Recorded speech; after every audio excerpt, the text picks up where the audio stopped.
ನಮಸ್ಕಾರ ವೀಕ್ಷಕರೇ, ಇವತ್ತು ನಮ್ ಜೊತೆ ಇದ್ದಾರೆ ಶ್ರೀಮತಿ ಜೆ.ಸಿ. ಭವಾನಿ ಅವರು. ಇವರು ಕೃಷಿ ಮೇಳ 2024ರಲ್ಲಿ ಆಲೂರು ತಾಲೂಕಿಂದ ಆಯ್ಕೆ ಆಗಿದ್ದಾರೆ.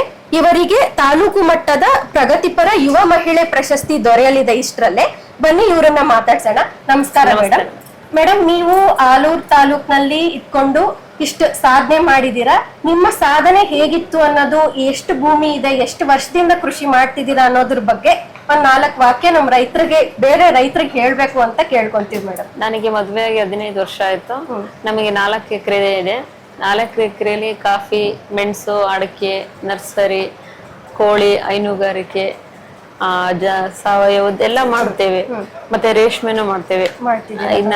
ಇದು KVK ಇಂದನೂ ಯಂತ್ರೋಪಕರಣ ಬಳಸಿದೀವಿ.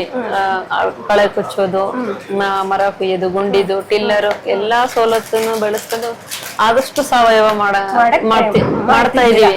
ನಮ್ಮ ಮಾವನವರು ಅದೇ ಇಷ್ಟ, ನಮ್ಮ ಮನೆಯವ್ರಿಗೂ ಅದೇ ಇಷ್ಟ, ಸಾವಯವ. ಮೇಡಮ್, ಈಗ ನೀವ್ ಹೇಳಿದ್ರಿ ಕೃಷಿ ವಿಜ್ಞಾನ ಕೇಂದ್ರದಿಂದ ಮಾಹಿತಿ ತಗೊಂಡಿದೀವಿ, ಮೆಷಿನರೀಸ್ ತಗೊಂತೀವಿ ಅಂತ. ಬೇರೆ ಇನ್ನೆಲ್ಲಿಂದ ಮಾಹಿತಿ ತಗೊಂತಿದ್ದೀರಾ ಮೇಡಮ್? ನಮ್ಮಲ್ಲಿ ಆದಷ್ಟು ಕೃಷಿ ಇಲಾಖೆಯಿಂದನೇ ಜಾಸ್ತಿ ಮಾಹಿತಿ ತಿಳಿದೇ ಮಾಡೋದು. ಏನೇ ಅಂದ್ರೆ ಮೇಡಮ್, ಈಗ ನೀವು ಹೊಸದಾಗಿ ಏನೋ ಟ್ರೈ ಮಾಡ್ಬೇಕು ಅಂತಂದ್ರೆ ಎಲ್ಲ ಇಲಾಖೆಯಿಂದ ತಿಳ್ಕೊಂಡು ಅಷ್ಟೇ ಮಾಡಕ್ಕೆ ಟ್ರೈ ಮಾಡ್ತೀರಿ. ರೈತರಿಂದನೂ ಮತ್ತೆ ಈ ವಿದ್ಯಾಲಯಗಳಿಂದ ಎಲ್ಲಾ ಕಡೆಯಿಂದನೂ ತಿಳ್ಕೊಳ್ಳೋಕೆ ಇಂಟ್ರೆಸ್ಟ್ ಜಾಸ್ತಿ. ಯಾವ್ಯಾವ ತಂತ್ರಜ್ಞಾನ ಬಳಸ್ಕೊಂಡಿದ್ದೀರಾ ಮೇಡಮ್ ನೀವು? ಎಲ್ಲಾ ಮಿಷಿನರಿಗಳು, ಒಂದು ಸ್ಪ್ರೇ ಮಿಷಿನ್ ಇರ್ಬೋದು, ರೇಷ್ಮೆ ಮನೆಗಾಗ್ಬೋದು, ಒಂದು ಟಿಲ್ಲರ್ ಸೌಲಭ್ಯ ಆಗ್ಬೋದು, ಗುಂಡಿ ತೆಗೆಯೋ ಮಿಷಿನ್ ಗಳಾಗ್ಬೋದು, ಎಲ್ಲಾನು ಆಲ್ಮೋಸ್ಟ್ ಬಳಸಿದೀವಿ. ಮೇಡಮ್, ನೀವು 15 ವರ್ಷದಿಂದ ಕೃಷಿನಲ್ಲೇ ಇದ್ದೀರಾ. ಮೇಡಮ್, ನಿಮಗೆ ಏನ್ ಸ್ಫೂರ್ತಿ ಕೊಡ್ತು ಮೇಡಮ್ ನಾವು ಕೃಷಿನಲ್ಲಿ ತೊಡಗಿಸ್ಕೋಬೇಕು ಅಂತ? ಕೃಷಿನಲ್ಲಿ ತೊಡಗಿಸಿದ್ರೆ ಒಂದು ನೆಮ್ಮದಿ ಇದೆ, ಯಾವ್ದು ಟೆನ್ಷನ್ ಇರಲ್ಲ. 4 ಜನಕ್ಕೆ ನಾವು ವಿವೇಕ ಹೇಳುವಷ್ಟು ಬುದ್ಧಿ ಬರುತ್ತೆ. ಇನ್ನೊಂದು ಆರೋಗ್ಯ ದೃಷ್ಟಿಯಿಂದ ವ್ಯವಸಾಯ ಬೇಕು ಅನ್ಸುತ್ತೆ. ಅಂದ್ರೆ ಮೇಡಮ್, ಇವಾಗ ನಿಮಗೆ ನೀವು ಕೃಷಿನಲ್ಲಿ ತೊಡಗಿಸ್ಕೊಂಡಿದ್ದೀರಾ.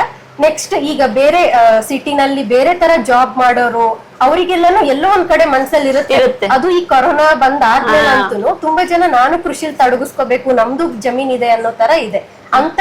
ಅವರಿಗೆ ನೀವ್ ಏನ್ ಸಲಹೆ ಕೊಡ್ತೀರಾ ಮೇಡಮ್? ಅವರು ಅನಿವಾರ್ಯ ಅಲ್ಲಿ ಇರ್ಲೇಬೇಕು, ಆದ್ರೂನು ಕೃಷಿ ಬಗ್ಗೆ ಒಲವಿರ್ಲಿ ಅಂತ ಹೇಳಕ್ ಇಷ್ಟಪಡ್ತೀನಿ. ಆರೋಗ್ಯ ದೃಷ್ಟಿಯಿಂದನಾದ್ರೂ ಮಾಡ್ಲಿ. ಮೇಡಮ್, ಮತ್ತೆ ನಿಮ್ ಮನೆಯಲ್ಲಿ ಹೇಗೆ ಸಪೋರ್ಟ್ ಎಲ್ಲ ಹೇಗಿದೆ? ಜರ್ನಿ ಹೇಗಿತ್ತು? ನಮ್ಮ ಅತ್ತೆ ಮಾವ, ನಮ್ಮ ಮನೆಯವರಿಗೆ, ನಮ್ಮ ಭಾವ ಎಲ್ರಿಗೂ ಅಷ್ಟೇ ಸಾವಯವ ಕೃಷಿ ಅಂದ್ರೆ ಬಹಳ ಇಷ್ಟ. ಹಂಗಾಗಿ ಅವ್ರೆಲ್ರೂ ಸಪೋರ್ಟ್ ಇದೆ, ಎಲ್ಲರೂ. ಮೇಡಮ್, ಮತ್ತೆ ಈ ಸಮಗ್ರ ಕೃಷಿ ಪದ್ಧತಿ ಅಳವಡಿಸ್ಕೊಂಡಿದ್ದೀರಾ, ಮತ್ತೆ ರಾಸಾಯನಿಕ ಏನು ಉಪಯೋಗಿಸ್ತೀರಾ, ಆರ್ಗ್ಯಾನಿಕ್ ಫಾರ್ಮಿಂಗ್, ಸಾವಯವ ಕೃಷಿ ಮಾಡ್ತಾ ಇದ್ದೀರಾ.